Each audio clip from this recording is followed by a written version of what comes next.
దేవుని వాక్యం చదువుకుందాము. కొరింథీయులకు రాసిన మొదటి పత్రిక 1వ అధ్యాయము 31వ వచనము.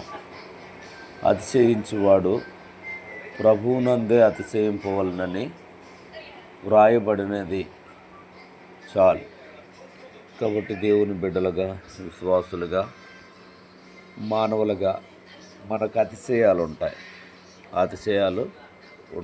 ఏంటి అతిశయం అంటే, ఉద్యోగం ఉందని అతిశయము, పొలాలు ఉన్నాయని అతిశయము, ఆయుష్ ఉందని అతిశయము, ఆరోగ్యం ఉందని అతిశయము, పిల్లలున్నారని అతిశయము, భార్య ఉందని అతిశయము, భర్త ఉన్నాడని అతిశయము, ఇల్లుందని అతిశయము, కారు ఉందని అతిశయము, చాలామంది స్నేహితులు ఉన్నారని అతిశయము.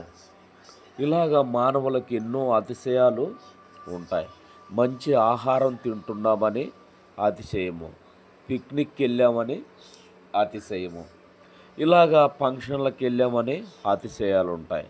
ఎన్నో అతిశయాలు ఉంటాయి. అయితే దేవుని వాక్యం ఏం చెప్తుంది? అతిశయించువాడు ప్రభువునందే అతిశయించవలెను. ఎందుకు?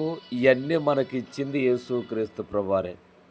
ఏటిని బట్టి అయితే మనం అతిశయపడుతున్నామో, ఏటిని బట్టి అయితే ఆనందపడుతున్నామో, ఏ భార్యను బట్టి ఆనందపడుతున్నామో, ఏ భర్తను బట్టి ఆనందపడుతున్నామో, ఏ పిల్లలను బట్టి ఆనందపడుతున్నామో, ఏ ఉద్యోగాన్ని బట్టి ఆనందపడుతున్నామో, ఏ పొలాన్ని బట్టి ఆనందపడుతున్నామో, ఏ ఆరోగ్యాన్ని బట్టి ఆనందపడుతున్నామో, ఏ ఆయుష్ను బట్టి ఆనందపడుతున్నామో, ఏ బంధువులను బట్టి ఆనందపడుతున్నామో, ఇవన్నీ కూడా మనకిచ్చింది యేసుక్రీస్తు ప్రభువారే.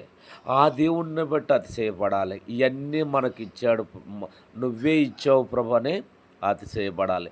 ఇంకా అతిశయం ఏంటంటే, యేసుక్రీస్తునందు మనకి పాప క్షమాపణ, మారు మనసు కలుగుతూ వచ్చింది. మనము పరలోక రాజ్యానికి మనం అర్హులమవుతూ వచ్చాం. ఈ లోకంలో 95 ఏళ్ళు మన యాత్ర ముగించుకున్న తర్వాత దేవుని రాజ్యంలో మనం ఉంటామనేటువంటి శుభప్రదమైన నిరీక్షణ ప్రభువు ఇచ్చాడు. కాబట్టి అతిశయించువాడు ప్రభువునందే అతిశయించవలెను.